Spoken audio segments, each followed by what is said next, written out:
Artificial intelligence is transforming creativity, generating art, film, and music in ways we never imagined. But as AI-produced works flood the industry, ethical and legal questions emerge. Who owns AI-generated art? Is it innovation or exploitation? And how should artists and audience navigate this evolving landscape? This is Beyond the First.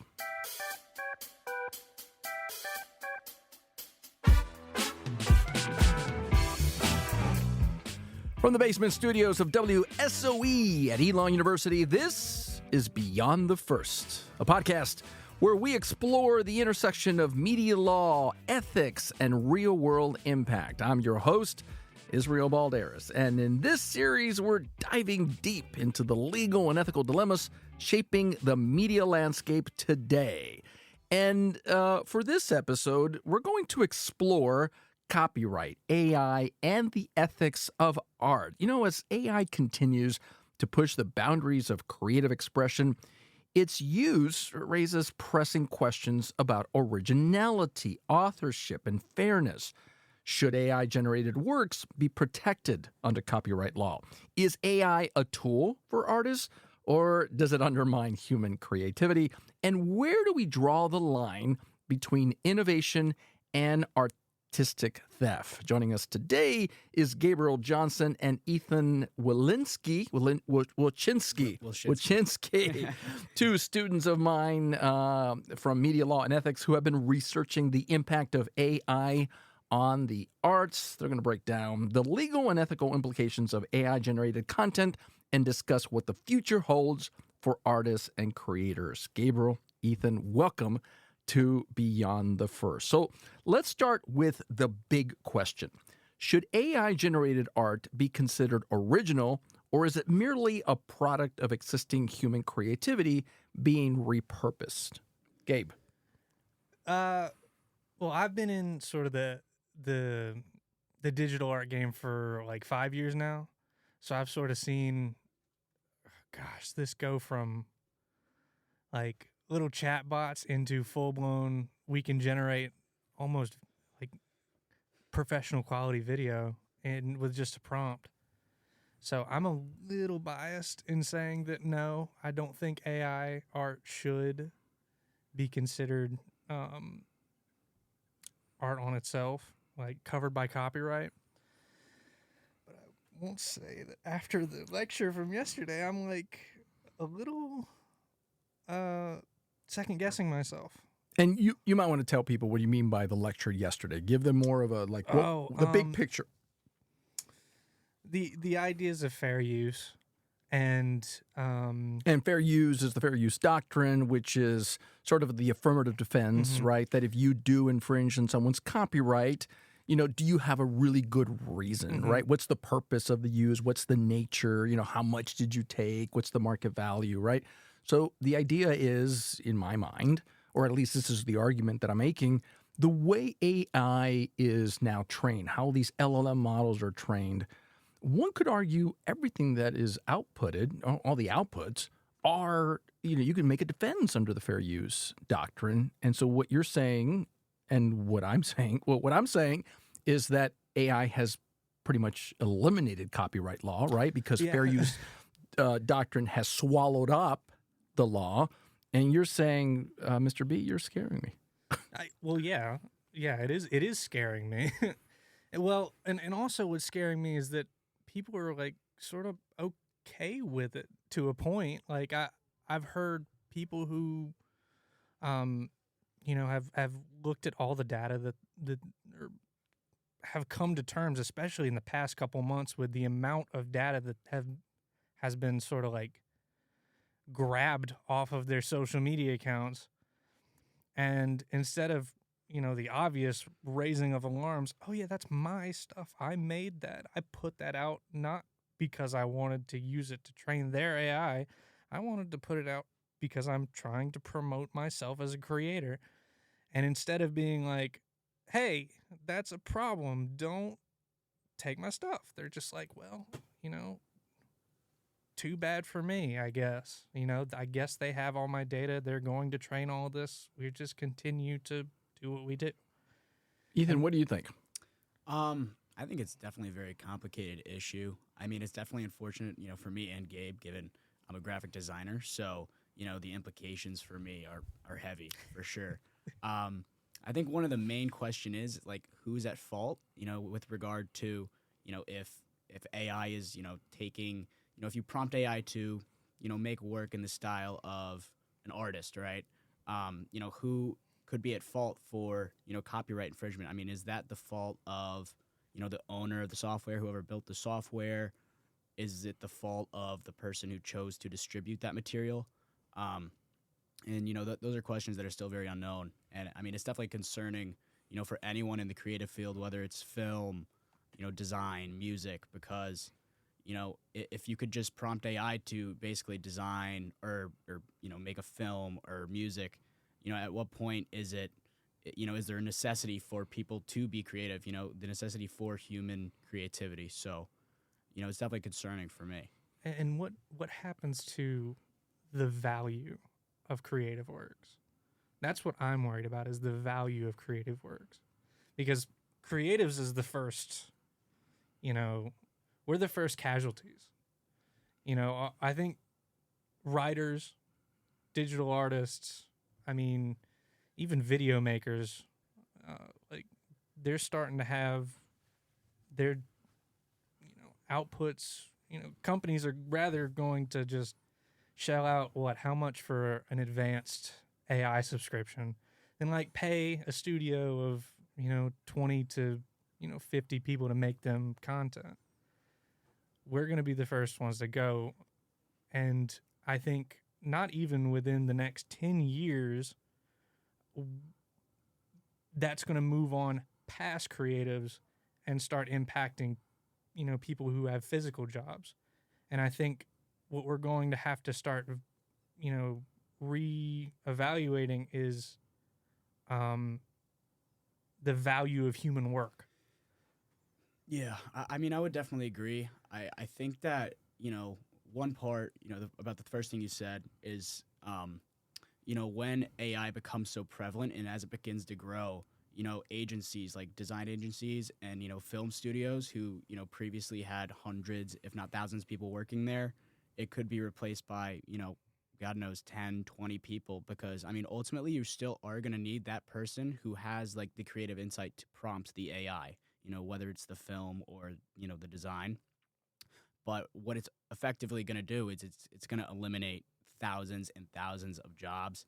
And, it's basically making, the whole incentive to be creative and, it's always thought to be something beneficial in society, which it is. I mean, creativity, everything, really revolves around art. I mean, it's one of the driving forces in many lives. So, I mean, it's really just devastating. I don't even know where to really go with this, but I mean, it's got really, really bad implications. I've made the case, right, that we can use AI here on college campus to help us be smarter, right, to be more creative. Is the challenge for your generation to think of new ways to get out of the comfort zone, right? You're a graphic design major, you're a film major, you were used to do vectors, you were used to shoot a film.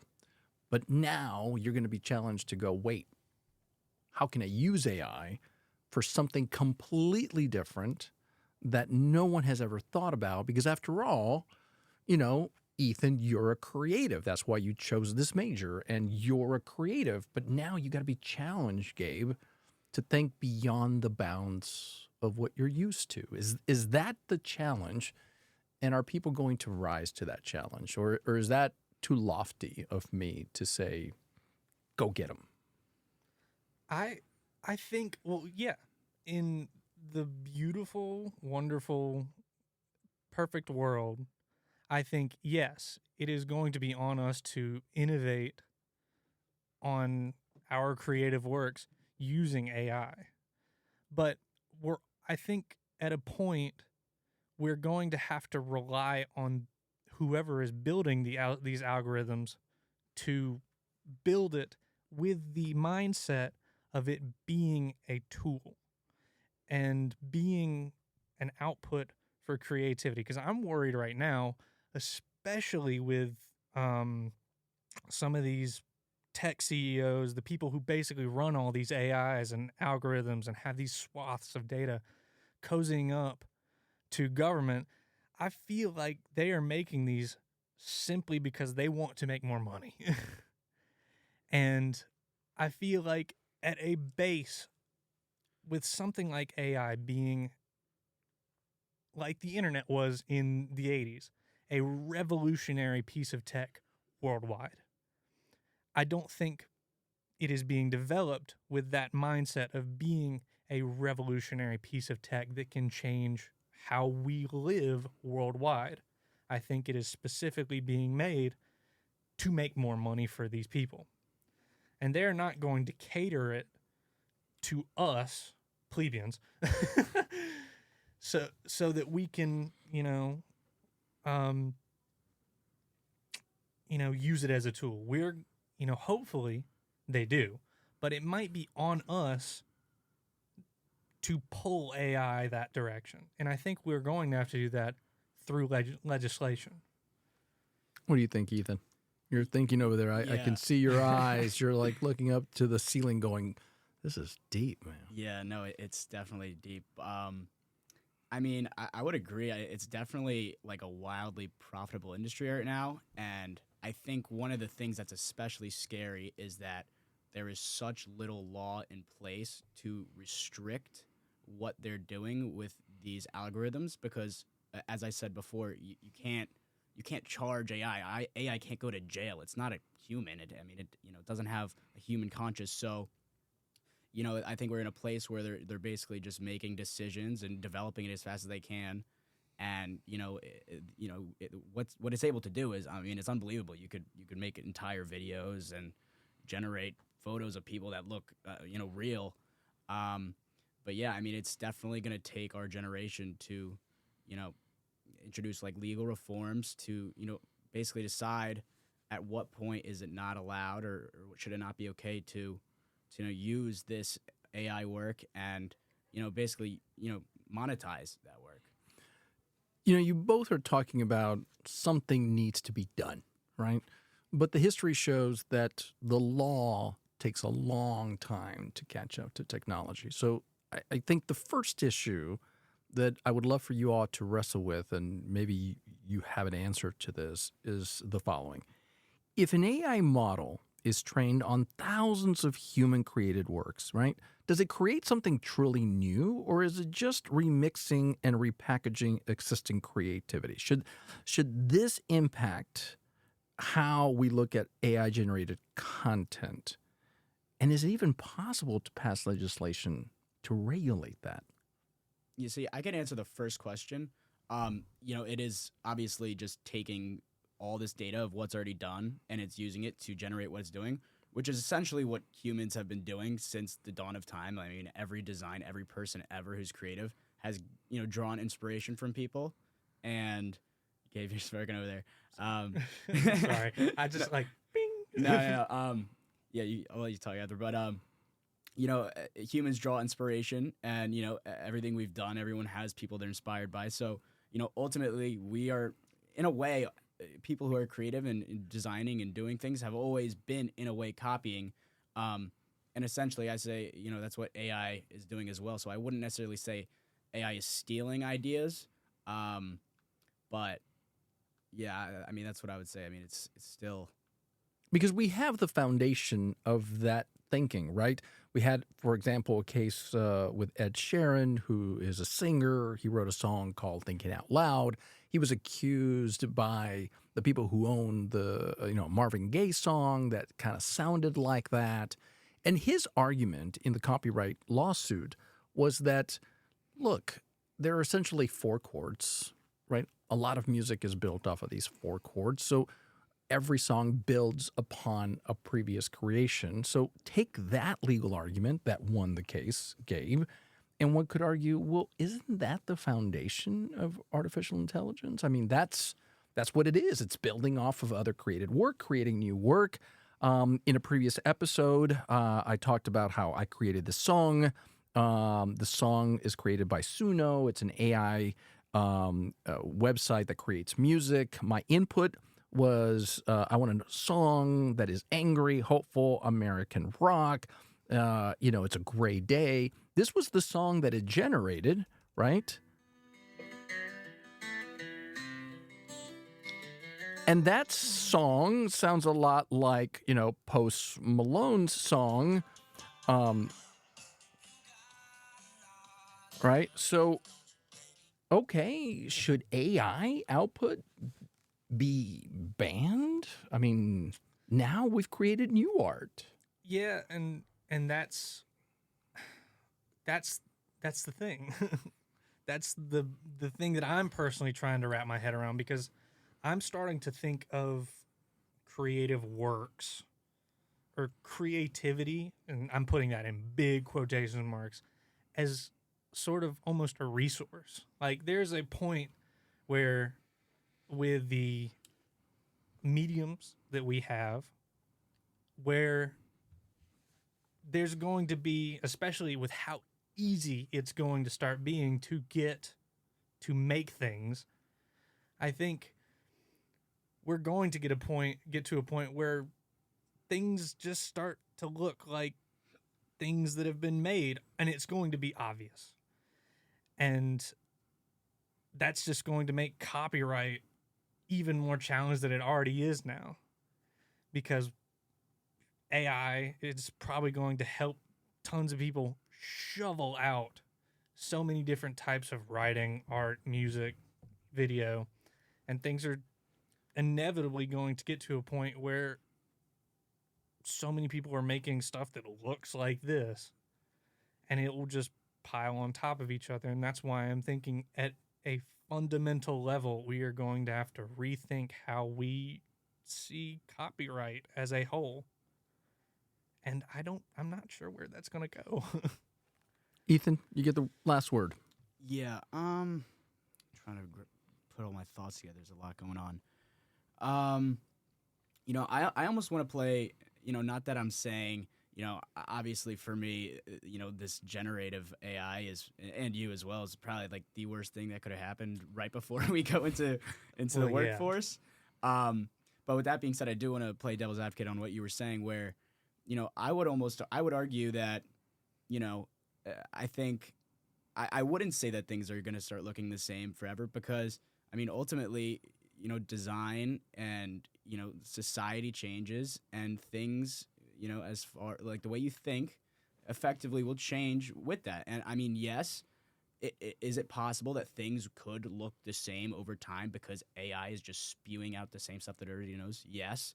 Is it also possible that people are finding inspiration off of slight tweaks that AI is making and continuing to innovate at a rate that wasn't seen before? I think that's also a possibility.